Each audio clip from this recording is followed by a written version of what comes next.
Joe Hopkins here, and this is coming a little bit late because it's too late to see it, I guess. I don't know. I'm not trying to put you off of the thing, but I went to see Taylor Swift, right? Not in person live. I went to see the movie. And it took this long because, well, for one, Taylor Swift, to go see a concert, those tickets sold out fast and were ridiculously expensive. And I'm like, okay, why is it costing this much? So I'm like, okay, I'll go see the movie version because he did a movie version. I'm going to have some clips, here in a minute.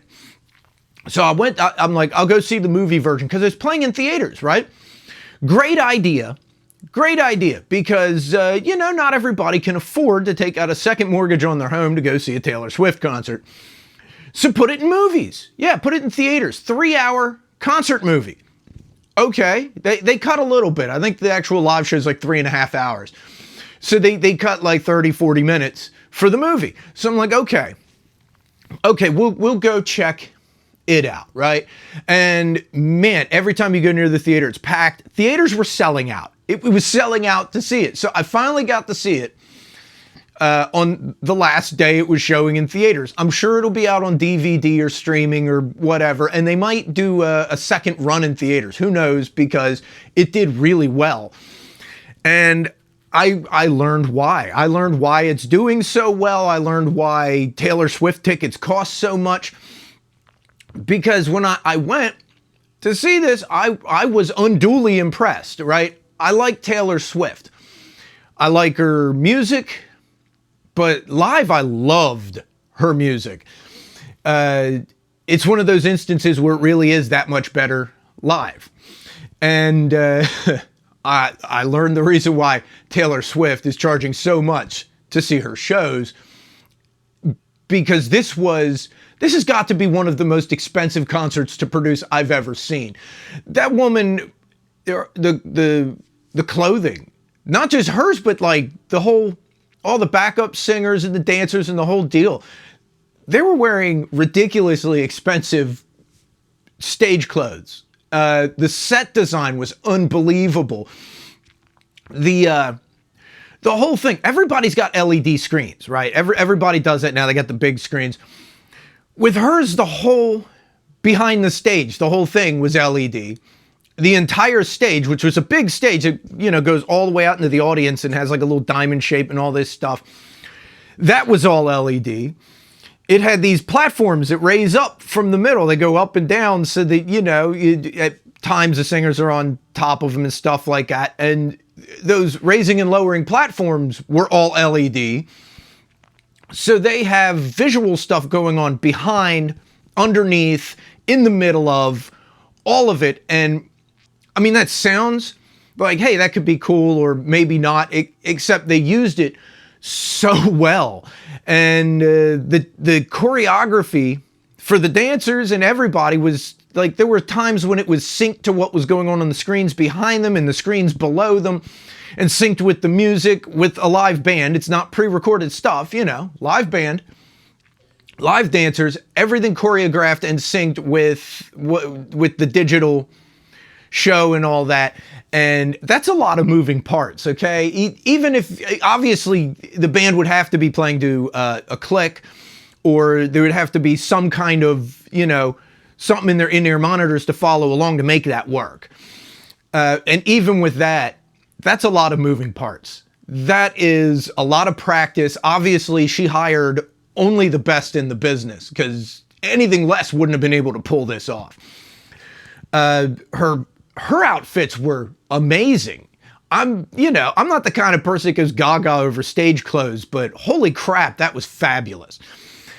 She must have played like $100,000 worth of Gibson guitars.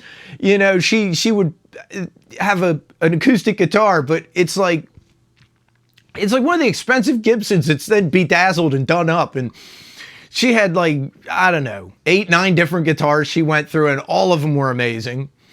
Her microphones were all, for different parts of the concert, different microphones that were done up to like match all the rest of the stuff, whether it's bedazzled, all the rhinestones on it, or, the next one would be like pastel rainbow color to match the background and the set design. It was really quite impressive. The set design was really, really something else.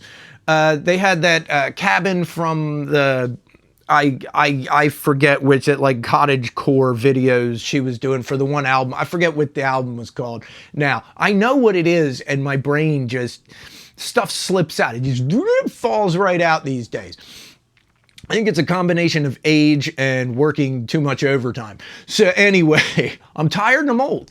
Anyway, I was impressed. This is the kind of production that probably, it must have cost a couple $1 million to set up and is probably pushing 6 figures to move it from city to city. I mean, it's a huge set, and you have to hire a lot of people to do setup and tear down, and they have to be people that know how to deal with this particular stuff. All this is really technically complicated stuff. It impressed me. It impressed me. That's why it costs a lot to see Taylor Swift on this tour. And apparently this was filmed on the last concert of the US part of the tour. I'm hoping she comes back, you know, that she keeps this tour going, but I don't know, because doing a 3.5-hour show, city after city after city, that's gotta wear a person down. That's another thing. I got a lot of respect for Taylor Swift on here. That's a long concert, right? They cut some of it for the movie version, and the movie version was quite long. But if you want to have an idea of how entertaining it is, I brought my 8-year-old daughter to see it, and it kept her attention for 3 hours.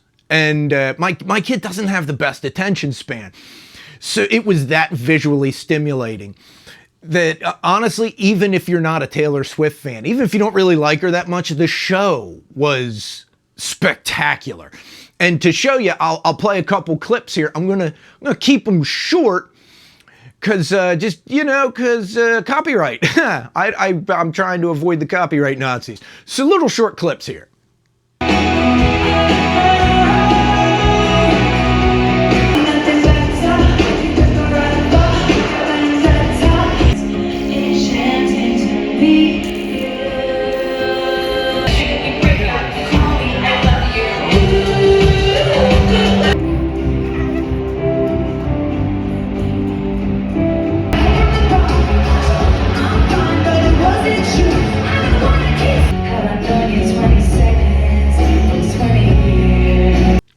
All right, so there you go. There's a little taste of it. I have to say, I keep saying I was impressed. I was more than impressed. This is the kind of just theatrical production that is interesting to see, even if you're not a fan. And I'm not the biggest Taylor Swift fan. I like her songs. I like her songwriting. I sometimes think that the people producing her aren't as good as her. I think sometimes they fall a little short. But they're also aiming at this mass audience. So that's modern production for you. It works. They're big hits. But I definitely like the live versions better, because instead of an overproduced pop song, you get the really good song she wrote played by a live band. It's good. It's better. I like it a lot better. I kept thinking throughout the whole thing, this should have been the version on the album. Which happens a lot when you see a band live, right? A lot of times you think, this should have been the version on the album. But I thought that with almost every song on the thing. So yeah, man, if you get a chance, if they run the movie some more, if you get a chance, go see it. I'm not going to recommend, hey, go see Taylor Swift live, because concert tickets are obscene. But if you have the money, it could be worth it, right? It definitely looks like something where you're kind of, I guess you're getting your money's worth. You know, it was a big show. I guess you're getting your money's worth. I don't know. Taylor Swift tickets are so much money. They're so expensive, but I appreciate that she put out the movie so that everybody that can't afford to go see the show can still see it.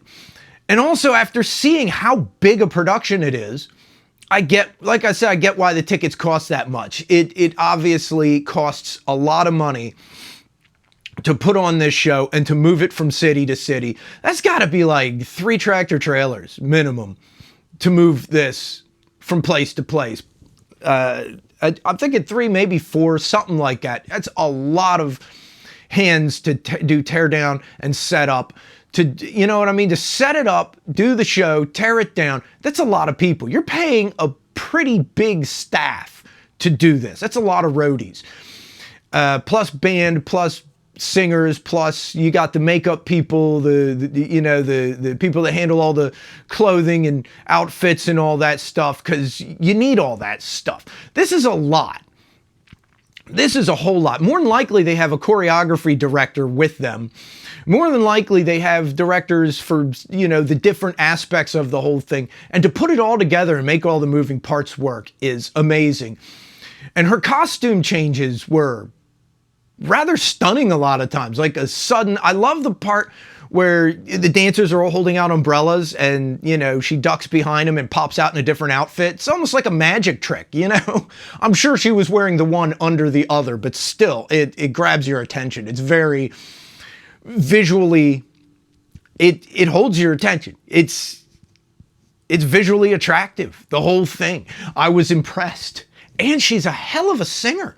I always thought, she was, but she's moving around a lot, and she doesn't really miss a note or flub a lyric for the whole show with as much as she's doing. I always thought that about Madonna too. As active as Madonna is on stage, or used to be.